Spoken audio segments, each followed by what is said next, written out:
In the name of God, the compassionate, the merciful. Good morning, ladies and gentlemen, friends, brothers and sisters. Let me begin by thanking the organizers for their gallant effort to get this seminar off the ground. Yesterday, Professor Falk cited how critical Middle East has become in the post-Soviet Union era. I couldn't agree with him more. At the same time, I would like to especially thank Dr. Iskandari for his, as they say, dogged determination to get this organized, as well as Mrs. Leslie Nixon, Mrs. Nixon for her patience in trying to chase me and get an answer from me while my server was down. I'm indebted to her and to everybody else and the team that worked with Dr. Iskandari to get this organized. Peter Berger,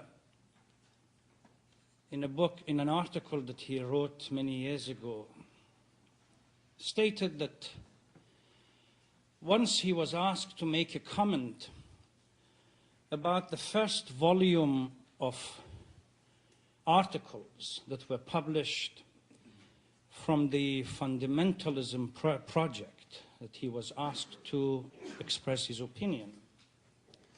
He said when the book, which was a very big and huge book, landed on his table or desk, he suffered what he called the aha experience.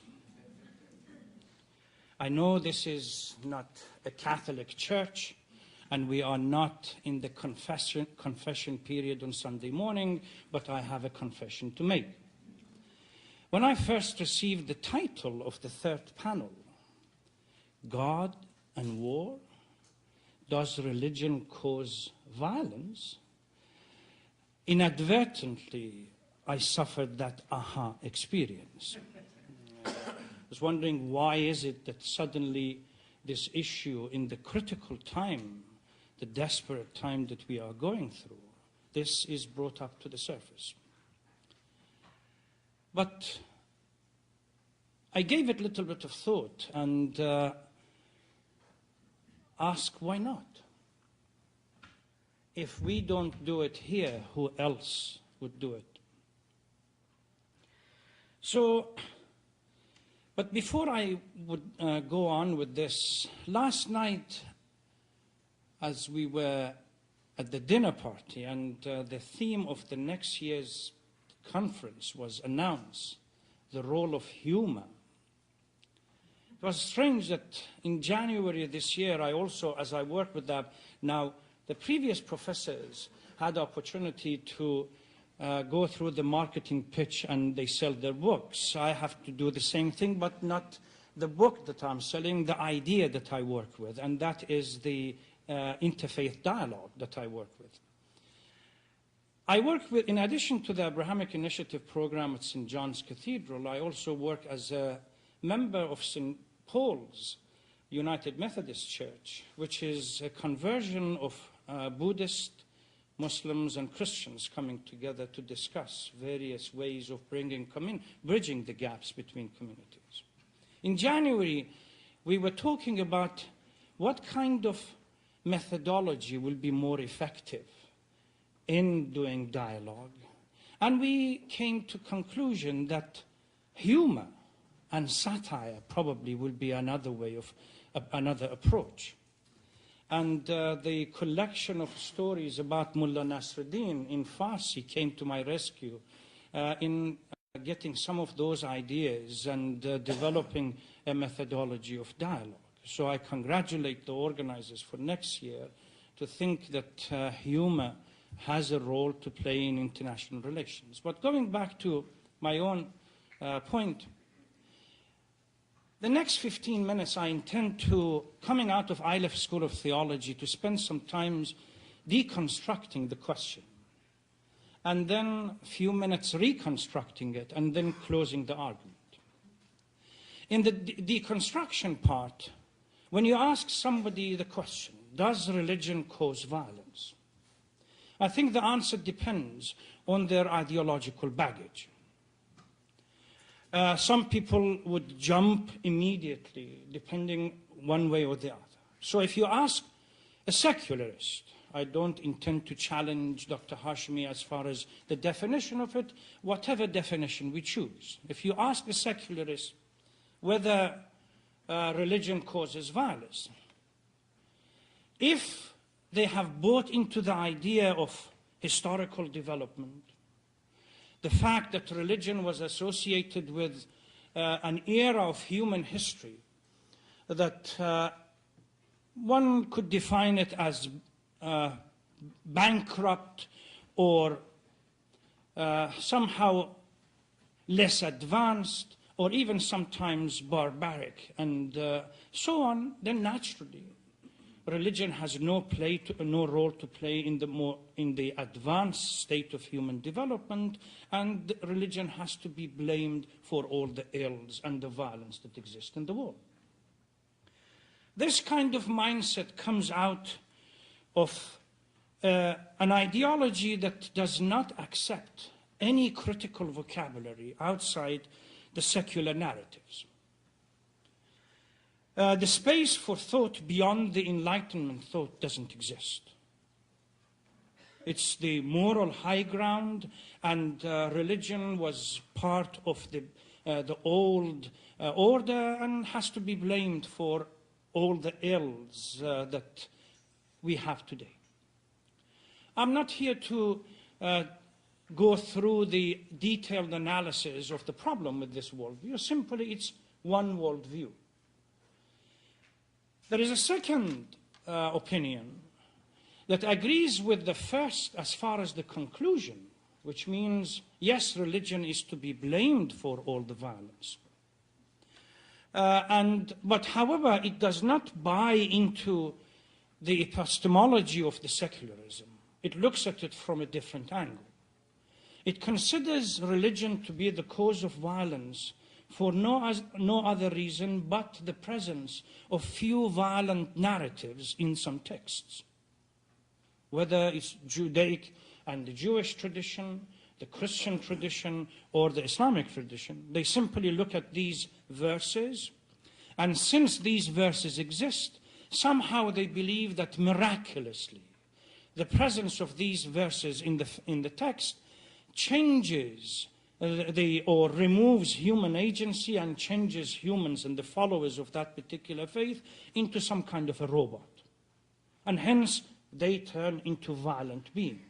The idea that in the interpretation of the text, human agency should be taken into consideration, that doesn't matter. It becomes a matter of definition rather than a matter of facts. There is a third view that stands on the opposite to what I call, sometimes referred to as secular fundamentalist or predatory secularism, which we have religious fundamentalists to the extreme right or left, depending on one's position on the continuum. They consider all the ills, nothing wrong with religion per se. All the ills are with those who do not believe in faith. That's one particular point of view. They have their own, as somebody said, epistemology of closet, which they dig a hole and put their heads in it, and then they see no evil, and they hear no evil. There is a more rational way of dealing with this issue, to look at various issues, rather than see things in black and white, simple yes, no. We need to debate that. Even, watching the film that Mark was presenting earlier, the most that we can offer is that to look at religion as a dependent variable in conflict, where religion is used to justify one's perception or one's understanding of violence, rather than as the cause or as the independent variable in this case. I remember Hector Avalos, I read his book some time ago. He has a book called The Fighting Words, I believe. And the beginning of it, he cites Heyman and Singer, and then when tries to establish the causality, 3 steps he lays them down, but the third one is in particular critical. It says, the causality can be established if other explanation of the cause and effects relationship have to be eliminated. And in most cases that we target or we cite, religion is one small component. We have not succeeded to totally eliminate the other causes and factors that involved. Case of Iraq, current perceived wisdom is that the crisis in Iraq was due to Shia, Sunni, and religious issues. Nobody talks about the imperial desire to occupy Iraq and fracture the Iraqi communities using the shock doctrine. And then once the fracture takes place, there is a tendency for people to find some kind of thread of connectivity that you bring people together, and that's the notion of identity in the time of crisis. It has nothing to do with the Muslim community. Again, as Mark quite rightly indicated, this issue is everywhere. To me, what matters is to understand the complexity of the scenario that we have to deal with. It will be very to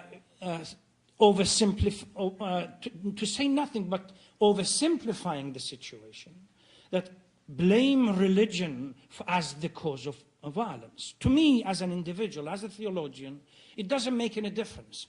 The bomb that drops on a civilian, whether it's been the motivating factor behind it has been democracy, human right, or some kind of naivete or vague understanding or divine right of some individuals. They both have to be condemned. And if we allow Professor Mamdani, his name is, he has a book called The Good Muslim, The Bad Muslim. He makes a reference, as long as human beings continue to populate this planet,